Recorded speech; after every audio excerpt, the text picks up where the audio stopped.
Penyebutan tentang hadis-hadis yang ada yang sampai kepada kita tentang atau seputar penciptaan Nabi Adam alaihissalam.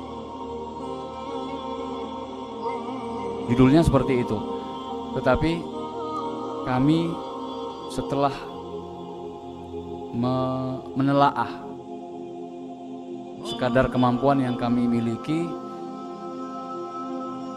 banyak sekali hadis-hadis atau riwayat-riwayat yang disampaikan oleh beliau dalam pasal ini. Sehingga kalau kita mengikuti, membaca satu persatu riwayat yang disampaikan oleh beliau Ibnu Katsir, maka tidak cukup waktunya. Maka kami lebih mengedepankan atau membuat judul atau topik ya yang tidak berbeda jauh dengan apa yang disampaikan oleh Ibnu Katsir, bahkan kami berusaha untuk meringkasnya. Maka kami katakan fawaid muhimmah haula khalqi Adam alaihissalam. Faedah-faedah yang penting, pelajaran-pelajaran berharga seputar penciptaan Nabi Adam alaihissalam. Kemudian yang kedua, latar belakangnya kenapa judulnya seperti itu, dalam rangka sebagai pengantar atau peralihan, transisi dari kajian tentang seputar Nabi Adam akan masuk insya Allah pada pertemuan yang akan datang kisah dua anak Adam yang menjadi peristiwa pembunuhan pertama di muka bumi ini. Jadi karena adanya celah, maka kita isi pertemuan ini dengan pelajaran-pelajaran berharga. Bisa kita katakan kajian ini adalah kesimpulan dari apa yang pernah kita sampaikan sebelumnya. Kaum muslimin dan muslimat rahimani wa rahimakumullah, semoga Allah melindungi kita semua. Kenapa saya mengatakan demikian? Karena barusan saja atau sebelum maghrib, saya biasanya hari ini persiapan untuk mengisi kajian sekarang itu saya fokuskan ba'dal asr. Setelah asar sampai maghrib itu saya tidak melihat WA, tapi ketika saya mau berangkat, saya lihat WA, ada berita apa begitu. Ternyata yang banyak masuk seputar terbunuhnya seorang santri di sebuah pesantren. Gara-gara katanya disiram dengan bahan bakar minyak. Wallahu a'lam, saya baru membaca judulnya saja, tapi itu membuat saya miris dan saya berkeinginan untuk mendoakan kita semua. Ini adalah saat-saat kita menunggu sholat, waktu sholat berikutnya. Mudah-mudahan ini termasuk waktu-waktu yang mustajab, makbul doa kita. Semoga Allah Subhanahu wa ta'ala melindungi kita semua. Bapak Ibu kaum muslimin dan muslimat rahimakumullah, pelajaran yang pertama tentang penciptaan Nabi Adam alaihissalam, yaitu ikhtilafut tab' min bani Adam. Didapatnya kenyataan dan fakta bahwasanya manusia sebagai anak-anak Adam itu karakternya beda-beda.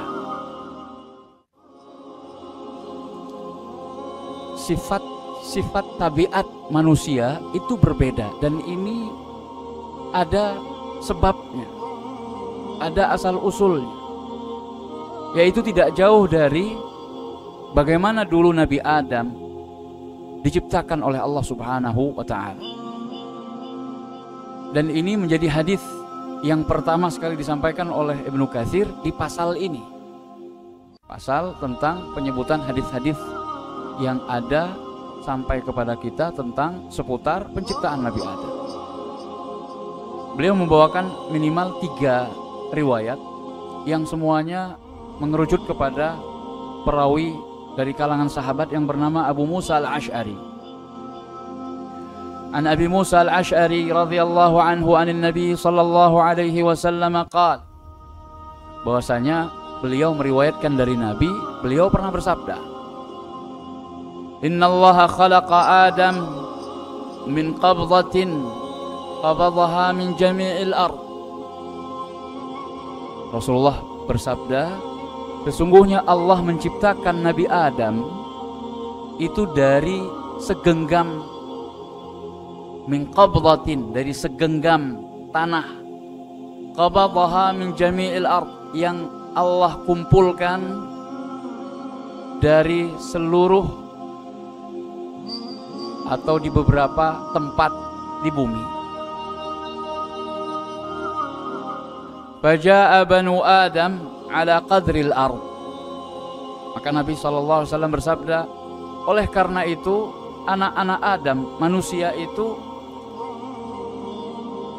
keberadaannya dilahirkan di muka bumi ini ala qadril ard, seperti tabiat bumi, seperti tabiat karakter tanah. Nabi melanjutkan rinciannya, ja'a minhumul abyad wal ahmar wal aswad wa baina dzalik. Maka ada di antara manusia itu yang berwarna putih, berwarna merah, berwarna hitam. Bapaknya satu, Nabi Adam alaihissalam. Wal khabithu wat tayyib, ada di antara mereka yang berkarakter buruk dan yang baik. Ada yang berperangai buruk dan yang baik. Wassahlu wal hazan, ada orang yang periang, riang gembira. Ada yang hazan, selalu sedih, bawaannya sedih, murung, introvert. Jadi ini barangkali wallahu a'lam adanya pembagian karakter manusia itu yang terbagi menjadi 4. Mungkin salah satu dasarnya adalah hadis Nabi SAW ini.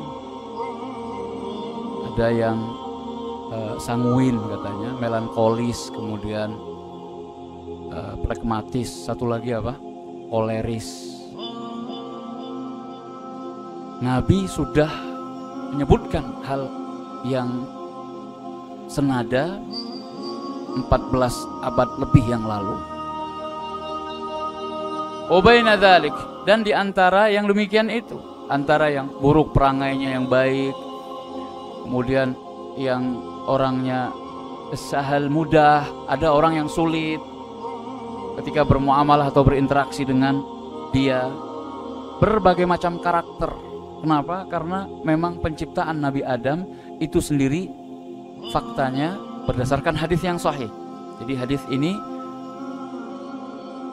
dinilai oleh para ulama seperti At-Tirmidzi, beliau mengatakan hasanun sahih. Kemudian Ibnu Hibban memasukkannya dalam Sahih Ibnu Hibban. Begitu pula diriwayatkan oleh Imam Ahmad dalam Musnadnya dan Abu Dawud dalam Sunannya. Oleh karena itu kita tidak heran adanya karakter-karakter yang berbeda, itu merupakan asal mula penciptaan kita. Jadi ada asalnya. Ini menunjukkan kemajemukannya. Walaupun kita majemuk, artinya berbeda-beda, dan ini sudah kita sampaikan, kita harus ingat asal kita itu satu. Makanya ketika kajian saya yang saya maksud, kita katakan kita menerima pluralitas, tapi kita tidak menerima pluralisme. Ini hendaknya dibedakan, walaupun sudah pernah disampaikan. Yang namanya pluralitas itu berbinekanya kita. Kita terdiri dari suku-suku, bangsa-bangsa, berpoak-poak. Tapi kita harus ingat, walaupun kita berbeda-beda, warna kulit, bahasa, budaya, latar belakang, asal usul, ingat asal usul kita yang pertama sama, satu, Nabi Adam alaihissalam. Ini faedah yang sangat berharga sekali. Kita menerima pluralitas, kebermajemukannya kita. Ini sebuah kenyataan yang harus kita terima. Tapi kita tidak menerima pluralisme. Apa itu pluralisme? Sebuah paham yang berpemahaman bahwa semua agama sama. Ini tidak bisa diterima dalam akidah agama Islam, agama kita semua. Karena di dalam Al-Quran jelas sekali, innad dina indallahil Islam. Sesungguhnya agama yang diridhai di sisi Allah adalah Al-Islam. Nabi juga sudah menegaskan bahwasanya orang-orang sebelum kita yang mendapatkan syariat sebelum kita itu kalau masih hidup sekarang ini tidak akan masuk surga kalau tidak mengucapkan asyhadu an la ilaha illallah wa asyhadu anna muhammadan rasulullah. Ini akidah, ini prinsip. Dan masing-masing agama saya pikir juga memiliki prinsip yang sama, sah-sah saja. Jadi ini yang harus kita bedakan, pluralitas dan pluralisme. Yang kedua, kaum muslimin dan muslimat rahimani wa rahimakumullah, pelajaran yang penting di antara pelajaran-pelajaran yang sangat banyak itu dari penciptaan Nabi Adam alaihissalam adalah min tabi'atil insan al-khata' wan nisyan. Termasuk karakter dasar manusia itu adalah tempat lupa dan salah. Dan ini disampaikan oleh Ibnu Katsir di dalam pasal ini dengan menyebutkan beberapa hadis. Saya pilih hadis yang paling bagus sanadnya, yang paling kuat, yaitu hadis dari Abu Hurairah radhiyallahu anhu qala Rasulullah sallallahu alaihi wasallam yaqul qala Rasulullah sallallahu alaihi wasallam, Rasulullah bersabda, lamma khalaqallahu Adam, tatkala Allah menciptakan Nabi Adam, masaha dhahrahu, kemudian Allah mengusap punggungnya Nabi Adam. Fasaqata min dhahrihi kullu nasamatin huwa khaliquha min dzurriyyatihi ila yaumil qiyamah. Maka keluarlah dari punggung Nabi Adam, dalam riwayat yang lain dari tulang sulbinya, kullu nasamatin, setiap jiwa, setiap nasamah. Nasamah itu pribadi-pribadi insan, manusia-manusia yang merupakan anak-anak cucu Adam, huwa khaliquha, yang mana Allah subhanahu wa ta'ala sebagai penciptanya, min dzurriyyatihi, dari anak keturunan Nabi Adam alaihissalam, ila yaumil qiyamah, sampai hari kiamat. Ini dalam bentuk ruh, namun ditampakkan kepada Nabi Adam alaihissalam. Wa ja'ala baina 'ainai kulli insanin minhum wabisan min nur. Kemudian Allah subhanahu wa ta'ala menjadikan di antara kedua mata manusia yang sudah ditakdirkan oleh Allah lahir dari tulang sulbinya Nabi Adam, wabisan min nur, seberkas cahaya. Wabisan min nur. Thumma aradahum ala Adam, kemudian ditampakkan kepada Nabi Adam. Faqal, lalu Nabi Adam bertanya, ay Rabb, man haula, wahai Tuhanku, siapa mereka ini? Qala haula'i dzurriyyatuk, Allah berfirman, mereka ini adalah anak-anak keturunanmu. Fara'a rajulan minhum, kemudian Nabi Adam melihat salah satu dari mereka, keturunan Nabi Adam. Fa'ajabahu wabisu ma baina ainaihi, yang kemudian berkas cahaya yang ada di wajah orang tersebut itu menakjubkan Nabi Adam. Cahayanya itu menakjubkan Nabi Adam. Faqal, maka Nabi Adam pun bertanya, ay Rabb, man hadha, wahai Tuhanku, siapa ini? Qala, Allah berfirman, hadza rajulun min akhiril umam min dzurriyyatik. Ini adalah seorang laki-laki dari mengatakan namanya Daud. Namun apakah yang dimaksud itu adalah Nabi Daud alaihi salam atau selain beliau? Al-Ishkal, masalahnya adalah di sini di riwayat ini dikatakan min akhiril umam, dari kalangan umat terakhir, dan kita semua tahu bahwasanya Nabi Daud bukanlah umat terakhir.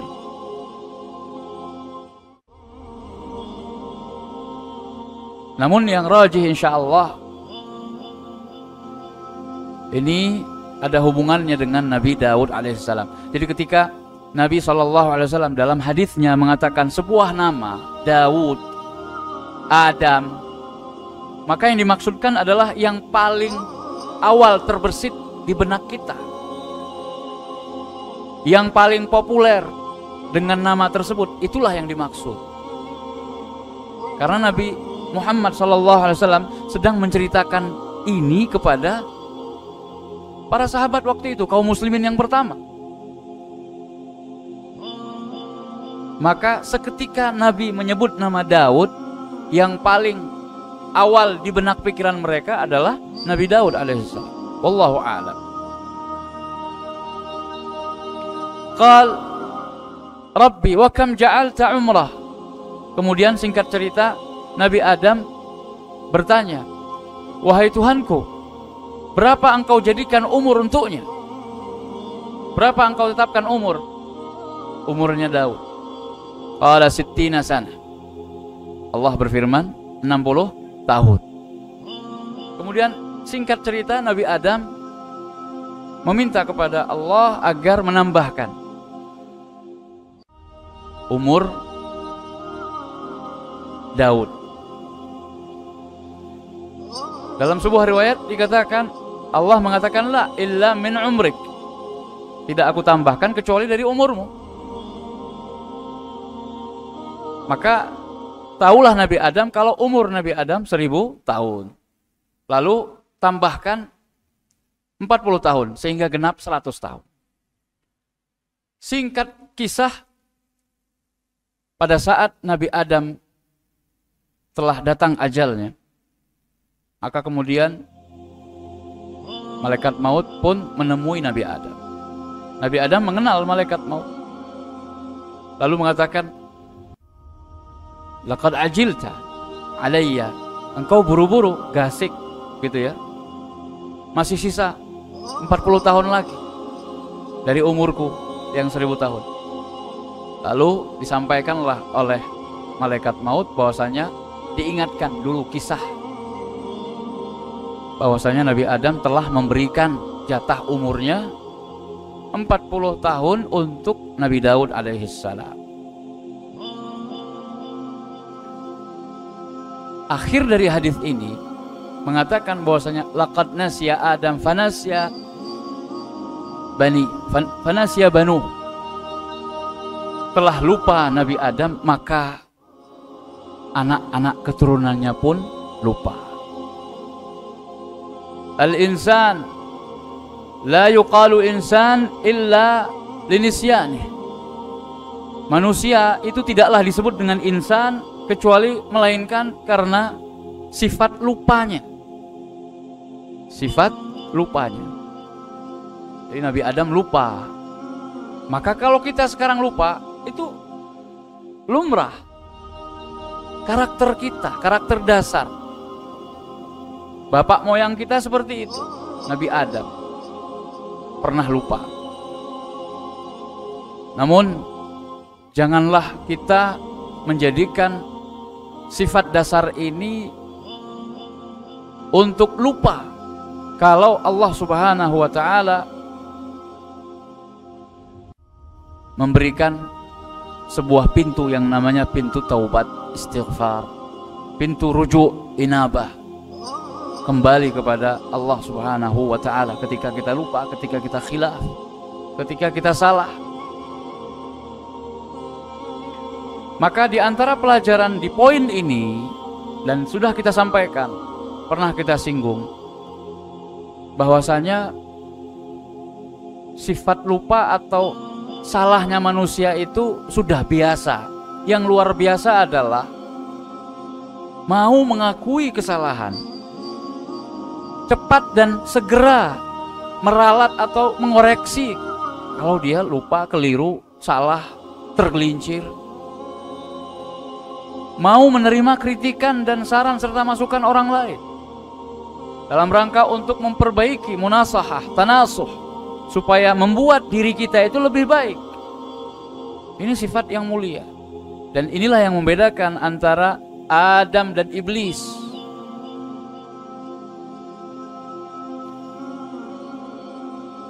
Iblis bermaksiat, tapi dia tidak taubat. Malah congkak, sombong, berbesar diri, dan berjanji untuk melakukan hal-hal yang memang akan mengarah kepada bahwasanya tempat kembalinya pangkas neraka jahanam. Sedangkan Adam bermaksiat, lupa kalau buah terlarang itu nggak boleh disentuh, didekati saja nggak boleh, apalagi disentuh, apalagi dimakan. Lupa kalau musuh utamanya adalah iblis. Lupa kalau iblis itu punya khutuwat, langkah-langkah, di mana langkah pertama itu dimulai dengan sesuatu yang sangat halus sekali.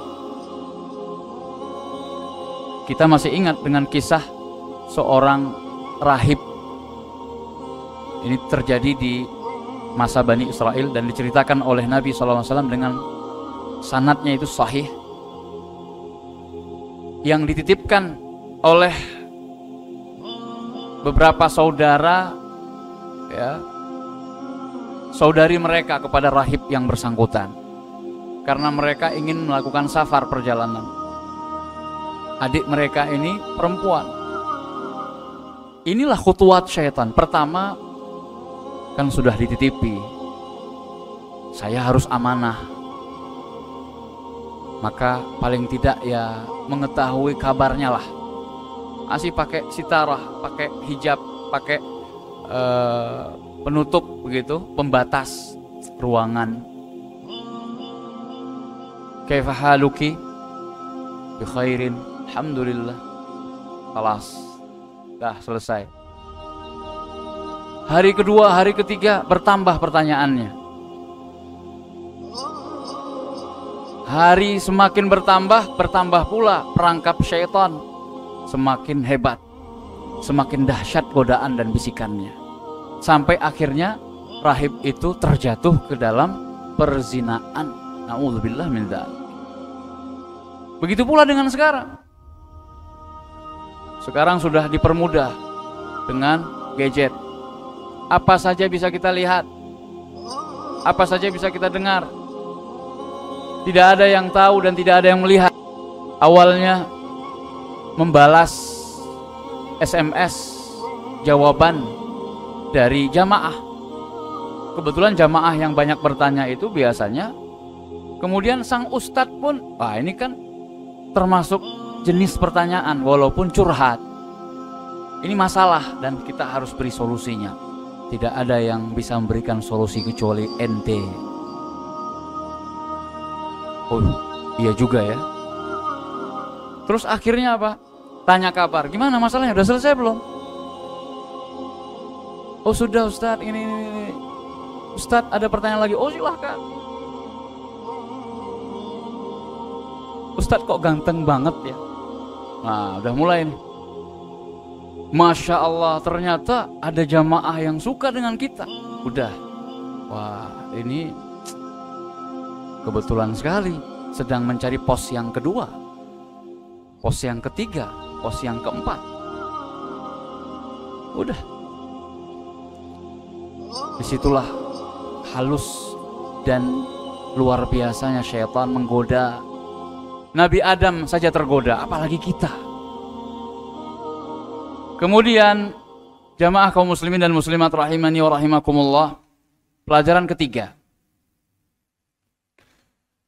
yang bisa kita petik dari kisah penciptaan Nabi Adam alaihissalam adalah annas salam tahiyyatun asilah khalidah. Bahwasanya salam yaitu yang berisi perdamaian, keselamatan, kesejahteraan. Assalamualaikum. Salam itu merupakan ucapan tahiyah, penghormatan yang merupakan sudah ada sejak dulu setelah penciptaan Nabi Adam alaihissalam. Bahkan khalidah, akan terus ada sepanjang zaman, sepanjang masa. Dan ini sesuai dengan apa yang disampaikan oleh Ibnu Katsir dalam pasal ini, membawakan hadis yang banyak, riwayatnya juga ada yang sahih, ada yang hasan, ada yang dhaif. Nanti silahkan jamaah melihatnya. Namun saya bawakan hadis dari Al-Imam Al-Bukhari, di mana Abu Hurairah radhiyallahu anhu meriwayatkan dari Nabi sallallahu alaihi wasallam, Nabi bersabda, khalaqallahu Adam wa tuluhu 60 dhira'an. Allah menciptakan Nabi Adam dan tingginya 60 hasta. Kemudian Allah berfirman, idhab fasallim ala ulaika minal malaika. Pergilah, kemudian sapalah ke malaikat-malaikat itu, wastami' ma yujibunak, dan dengarkan apa balasan sapaanmu. Fa innaha tahiyyatuka wa tahiyyatu dzurriyyatik. Ini dalil atau syahid dari faedah yang ketiga ini. Karena sesungguhnya kata Allah, itu adalah ucapan penghormatanmu dan anak-anak keturunanmu. Anak-anak keturunanmu berarti dari sejak Nabi Adam sampai kiamat. Apa salamnya, apa ucapan tahiyahnya, penghormatannya, greetingnya kalau bahasa barat. Faqal assalamu alaikum. Diwahyukan kepada Nabi Adam untuk mengucapkan assalamu alaikum, kesejahteraan atas kalian. Faqalu assalamu alayka wa rahmatullah. Mereka, para malaikat pun menjawab, keselamatan atasmu pula dan rahmat Allah. Fazaduhu wa rahmatullah. Mereka menambahkan wa rahmatullah. Ini Nabi yang mengajarkan dan mengisahkan kisah ini. Di poin ketiga ini adalah, kalau memang begitu ceritanya, bahwasanya ucapan salam itu assalamualaikum itu sudah ada sejak Nabi Adam dulu. Bahkan Allah berfirman dalam hadis tersebut, wa dzurriyyatik, itu adalah ucapan penghormatan, tahiyah, ucapan salam keturunanmu. Kita keturunan Adam berarti sampai sekarang, bahkan sampai hari kiamat nanti. Maka kenapa kita ubah? Kenapa kita tidak mengedepankan salam ini, malah kita kedepankan selamat pagi, selamat siang. Bukan kitanya yang selamat.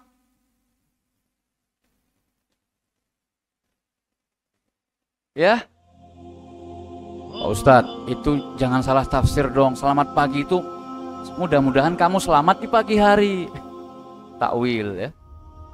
Selamat pagi kan jelas pagi yang diselamatin.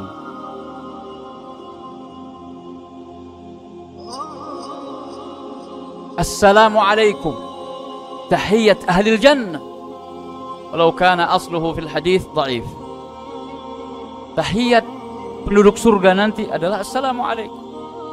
Walaupun afwan bahasa Arab ya, mohon maaf saya tercampur. Kalau tahiyat atau ucapan penghormatan penduduk surga jelas salamun salam, assalamualaikum, salam salam, kesejahteraan di surga luar biasa, negeri yang penuh keamanan, kesejahteraan, kenyamanan. Tidak ada lagi duka, suka seterusnya, selama-lamanya. Jadi ini menjawab permasalahan yang sering dicuatkan. Bagaimana hukumnya mengganti assalamualaikum dengan salam apa yang orang bilang lebih universal begitu. Justru ini salam universal. Jadi supaya merangkul semua, diganti assalamualaikum dengan yang semisal selamat pagi, selamat siang. Bukan tidak boleh, sampaikan assalamualaikum, kemudian tambahkan dengan yang lain, sobahal khair, sobahan nur, labas. Tetapi mengganti assalamualaikum dengan sobahal khair, sobahan nur, ini yang la yambaghi, tidak sepantasnya. Insya Allah tinggal 3 faedah lagi yang sudah kami persiapkan akan kita sampaikan setelah kita mendengarkan azan isya dikumandangkan.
Alhamdulillah, wassalatu wassalamu ala rasulillah wa ala alihi wa sahbihi wa man walah, amma ba'd.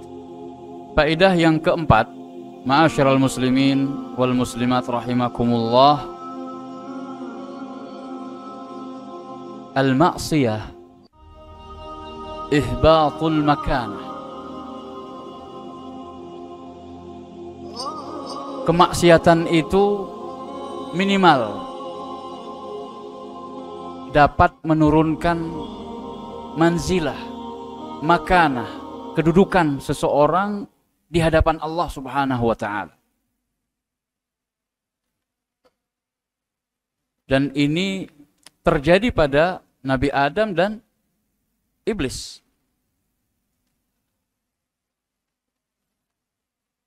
Karena kemaksiatanlah akhirnya iblis terusir dari surga, marjuman,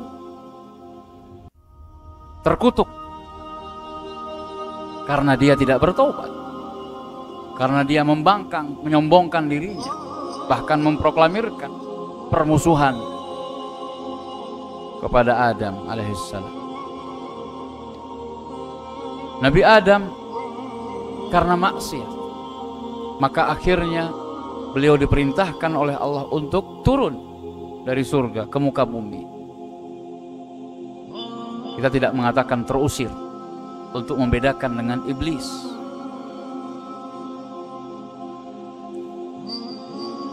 Namun semuanya gara-gara maksiat. Kepada iblis Allah Subhanahu wa ta'ala mengatakan, qala fahbit minha. Allah berfirman pada iblis, fahbit minha, dalam surat Al-A'raf, ya. Maka turunlah engkau darinya, dari surga. Fama yakunu laka an tatakabbara fiha. Tidak pantas. Kenapa? Kenapa engkau harus turun? Harus keluar, harus terusir dari surga, wahai iblis.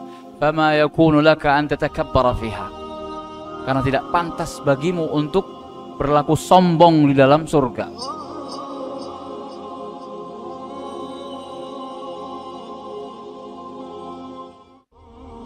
Dari yang awal mulanya iblis itu dianggap termasuk di jajaran para malaikat karena ibadahnya sebelum penciptaan Adam. Gara-gara maksiat, maka dia menjadi terlaknat, terkutuk, dan seperti yang kita ketahui, tempat kembalinya adalah nar. Na'udzubillah. Begitu pula dengan Adam. Qulna ihbitu minha jami'an. Qulna ihbita minha jami'an. Ba'dukum li ba'din adu. Sebagian kalian terhadap sebagian yang lain adalah musuh. Maka jangan pernah jadikan musuh kita itu, yaitu iblis, syaitan, dan bala tentaranya sebagai teman. Nggak akan pernah bisa.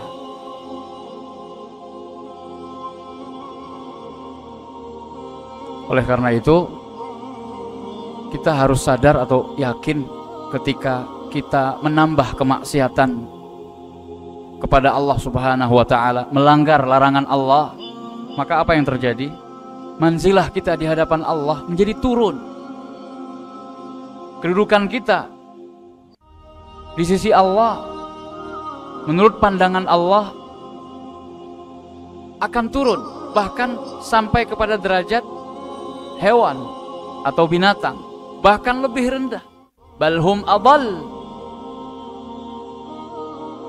Manusia yang bermaksiat kepada Allah itu bisa mencapai derajat atau titik di mana mereka itu lebih hina daripada hewan atau binatang. Hewan binatang berlaku seperti itu sesuai dengan kepribinatangannya. Masa manusia yang sudah diberikan oleh Allah akal pikiran, hati nurani, kemudian ada pedoman dan ada penjelasan, masih juga bermaksiat, masih juga melanggar larangan, bahkan sampai alhamdulillah, ya, lebih parah daripada hewan.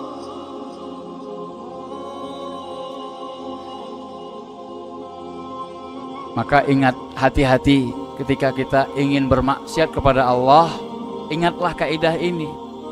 Kita akan semakin rendah kedudukannya di hadapan Allah Subhanahu wa ta'ala. Kemudian yang kelima, kaidah yang bisa kita petik dan penting di dalam kisah penciptaan Nabi Adam dan kisah ketika beliau melanggar larangan Allah adalah, kita katakan, ahyanan al-istifa ja'a ba'da al-ma'siyah. Terkadang kedudukan itu bisa menjadi lebih tinggi atau lebih baik setelah bermaksiat kepada Allah. Dan ini terjadi pada Nabi Adam. Justru Nabi Adam itu lebih dicintai dan dipilih oleh Allah Subhanahu wa ta'ala setelah terjadinya kasus maksiatnya Nabi Adam alaihissalam. Dalam surat Thaha Allah Subhanahu wa ta'ala berfirman, wa asa Adamu rabbahu faghawa. Wa asa Adam rabbahu faghawa. Dan Adam bermaksiat kepada Rabbnya, faghawa, maka dia tersesat. Al-ghiwayah, al-ib'ad, al-bu'd min Allah. Adam bermaksiat kepada Rabbnya, faghawa, maka dia pun menyimpang. Maka orang yang bermaksiat itu pasti dia menyimpang, menjauh. Kemudian disitulah ada pintu taubat untuk kembali ke jalan yang lurus. Tsumma jtabahu rabbuhu fataba alaihi fahada wahada. Kemudian Allah pilih dia. Tsumma jtabahu, Allah pilih dia. Siapa yang dipilih? Pada waktu itu tidak ada kecuali Nabi Adam, Hawa, iblis, malaikat. Tsumma jtabahu rabbuhu. Kemudian Nabi Adam dipilih untuk bertaubat. Tidak demikian terhadap iblis. Jadi ini juga sudah ditakdirkan oleh Allah Subhanahu wa ta'ala bahwasanya Nabi Adam akan bertaubat. Fataba alaih. Kemudian Allah menerima taubatnya. Wahada, dan Allah memberi petunjuk. Dari sini orang yang bertaubat semakin memperbanyak taubatnya, dia akan semakin banyak mendapatkan petunjuk dari Allah Subhanahu wa ta'ala. Yang terakhir, yang keenam, faedah penting yang bisa kita petik dari penciptaan Nabi Adam dan kisah Nabi Adam tentang dosa yang dilakukan oleh Nabi Adam adalah al-ihtijaju bil qadar fil musibah la fil ma'siyah. Berdalih dengan takdir itu boleh dalam hal musibah, bukan dalam hal maksiyah. Kalau misalnya kita dapat musibah, kebakaran rumah, kebakaran toko, kecelakaan lalu lintas dan lain sebagainya, maka kita katakan qadarullah wa masya'a. Sudah Allah takdirkan, dan apa yang Allah tetapkan pasti akan terjadi. Apa yang Allah sudah kehendaki pasti dia akan perbuat itu. Jadi musibah itu kita boleh berdalih dengan takdir, walaupun di dalam musibah tersebut ada nisbat kesalahan kita. Tapi yang pertama sekali kita ucapkan, kita sandarkan dulu kepada takdir. Itu untuk musibah. Tapi ketika maksiat, ketika kita berbuat kesalahan, ketika kita melanggar larangan, ini tidak boleh kita menyalahkan takdir. Dan ini dipetik dari kisah Nabi Adam yang berargumentasi dengan Nabi Musa alaihissalam. Ketika Nabi Musa menyalahkan Nabi Adam bahwasanya beliaulah yang bertanggung jawab telah mengeluarkan manusia dari surga. Padahal Nabi Adam tidak menginginkan. Nabi Adam tidak tahu kalau dengan makan buah terlarang itu menyebabkan dia harus keluar dari surga. Makanya Nabi Adam mengatakan, wahai Musa, apakah kau menyalahkanku terhadap takdir yang telah Allah tetapkan sebelum penciptaanku sendiri. Jadi Nabi Adam itu berargumentasi dengan musibah. Ini sudah takdir Allah, karena keluarnya manusia dari surga, termasuk dirinya Nabi Adam, itu musibah dan gak bisa disalahkan Nabi Adam. Namun Nabi Adam mengakui kesalahannya, yaitu memakan buah yang terlarang. Jadi permintaan Nabi Adam, kalau pakai bahasa kita, salah saya itu dimakan buahnya, bukan pada mengeluarkan anak-anak manusia dari surga. Jadi jangan sampai kita salah paham. Mudah-mudahan kita semua dengan pelajaran ini atau kisah Nabi Adam ini membuat kita lebih paham dengan takdir dan bagaimana bermuamalah, berinteraksi dengan takdir. Jangan sampai kita menjadi orang-orang qadariyah, yaitu orang yang menolak takdir sama sekali, dan menjadi orang-orang jabriyah yang pasrah dengan takdir sehingga tidak mau berusaha. Kita adalah ahlu sunnah wal jamaah, berada pertengahan di antara kedua penyimpangan tersebut. Demikian 6 faedah atau pelajaran penting seputar penciptaan Nabi Adam alaihissalam dan kisah ketika beliau memakan buah terlarang, lalu kisah berdebatnya Nabi Adam dengan Nabi Musa alaihissalam. Wa ala nabiyina afdhalus salam wa atammat taslim. Mari kita tutup pengajian kita dengan membaca doa kafaratul majlis. Subhanakallahumma wa bihamdik, asyhadu an la ilaha illa anta, astaghfiruka wa atubu ilaik. Wa sallallahu ala nabiyyina Muhammad wa ala alihi wa sahbihi wasallam, wa akhiru da'wana alhamdulillahi rabbil alamin. Wassalamu alaikum warahmatullahi wabarakatuh.